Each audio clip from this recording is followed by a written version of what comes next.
বন্ধুরা, আজকে আমি আপনাদের সাথে যে রেসিপিটা শেয়ার করছি সেটা খুবই সিম্পল একটা রেসিপি, কিন্তু সিম্পল হলেও স্বাস্থ্যের জন্য কিন্তু খুবই উপকারী। এটা হলো সজনা ফুলের একটা রেসিপি। আপনারা বাড়িতে প্রায়ই এটা বানিয়ে থাকেন। আমি আজকে শেয়ার করছি আমি কি করে বানাই, সেটাই আমি আজকে আপনাদের সাথে শেয়ার করছি। প্রথমেই দেখুন, আমি সজনা ফুল নিয়েছি 1 কাপের থেকে একটু বেশি। মাঝারি কাপের 1 কাপ সজনা ফুল ভালো করে বেছে ধুয়ে কড়াইতে 2 কাপ জল দিয়ে সেদ্ধ করতে বসাচ্ছি। সামান্য অল্প পরিমাণ একটু নুন দিয়ে দিলাম। এবার মিডিয়াম টু হাই ফ্লেমে সজনা ফুলগুলোকে 2 মিনিটের জন্য ভাপিয়ে নিচ্ছি।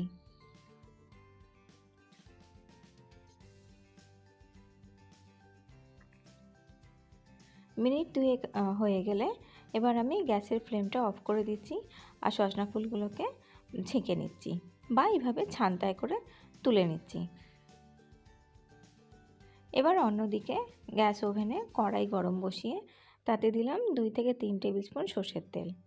সর্ষের তেলটা গরম হয়ে গেলে এর মধ্যে এবার আমি দেব ছোট ছোট করে ডুমো করে কেটে রাখা আলু আমি নিয়েছি একটা মাঝারি সাইজের আলুকে, দেখুন এইভাবে ছোট ছোট করে কেটে নিয়েছি। আলুটাকে মিডিয়াম টু হাই ফ্লেমে হালকা লাল করে ভেজে নিচ্ছি।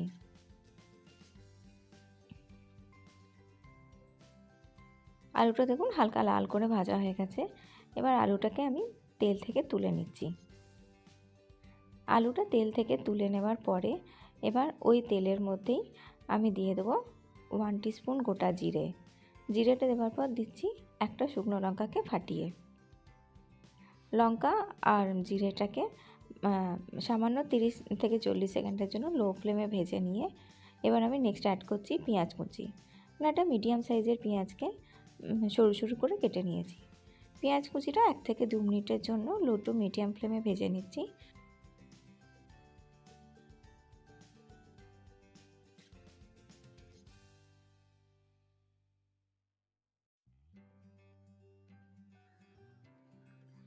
পেঁয়াজটা 1-2 মিনিট নাড়াচাড়া করার পরে একটু নরম হয়ে গেলে বা হালকা লাল করে ভাজা হয়ে গেলে এবার আমি এর মধ্যে দিচ্ছি 1 টেবিল স্পুন আদা বাটা।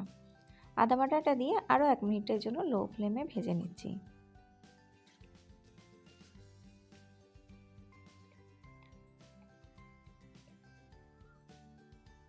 এরপর আমি এর মধ্যে অ্যাড করব গুঁড়ো মশলাগুলো। প্রথমেই দিচ্ছি পরিমাণ মতো নুন। যেহেতু আলুতে আমি নুন দিইনি ভাজার সময়, সেই রেটটা একটু বেশি পরিমাণ নুন দিলাম। এরপর দিলাম হলুদ গুঁড়ো 1/2 টেবিল স্পুন আর দিলাম জিরে গুঁড়ো 1/2 টেবিল স্পুন।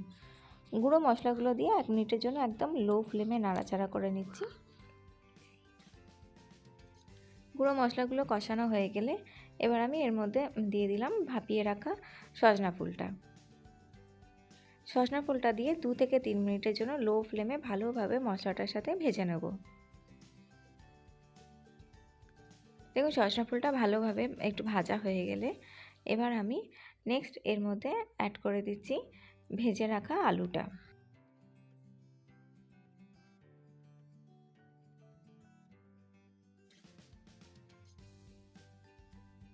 ভেজে রাখা আলুটা দেওয়ার পর এবার আমি দিচ্ছি শুকনো লঙ্কার গুঁড়ো। লঙ্কার গুঁড়োটা আপনারা যে যেমন পরিমাণ ঝাল খাবেন সেই পরিমাণ দেবেন। আর দিলাম খুব সামান্য একটু চিনি। চিনিটা অপশনাল, নাও দিতে পারেন, তবে আমি এই রেসিপিটা একটু চিনি অ্যাড করে থাকি। লঙ্কাটা আর চিনিটা দিয়ে ভালোভাবে 1 মিনিটের জন্য একবার নাড়াচাড়া করে নিচ্ছি।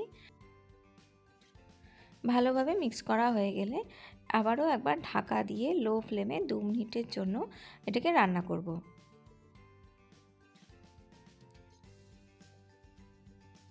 2 মিনিট পর দেখুন কড়াইয়ের ঢাকনাটা খুলছি।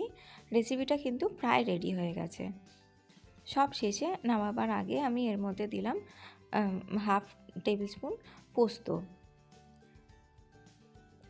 পোস্তটা দিয়ে আরও একবার ভালোভাবে নাড়াচাড়া করে নিচ্ছি। আর দেখুন আলুটা কিন্তু একদম সেদ্ধ হয়ে গেছে। লো ফ্লেমে আর 1 মিনিটের জন্য নাড়াচাড়া একটু ভেজে নিলেই কিন্তু এই সজনা ফুলের এই রেসিপিটা একদম রেডি হয়ে যায়। এটাকে আপনারা গরম ভাতের সঙ্গে অবশ্যই ট্রাই করবেন। দেখুন রেসিপিটা এখানে একদম সার্ভ করার জন্য রেডি হয়ে গেছে। তাহলে আমি এবার এটাকে গরম ভাতের সঙ্গে সার্ভ করে দিচ্ছি। আর ভিডিওটা যদি আপনাদের ভালো লেগে থাকে তাহলে অবশ্যই লাইক, শেয়ার এবং সাবস্ক্রাইব করতে ভুলবেন না। আমার চ্যানেলটা। ভিডিওটি দেখার জন্য আপনাদের অসংখ্য ধন্যবাদ।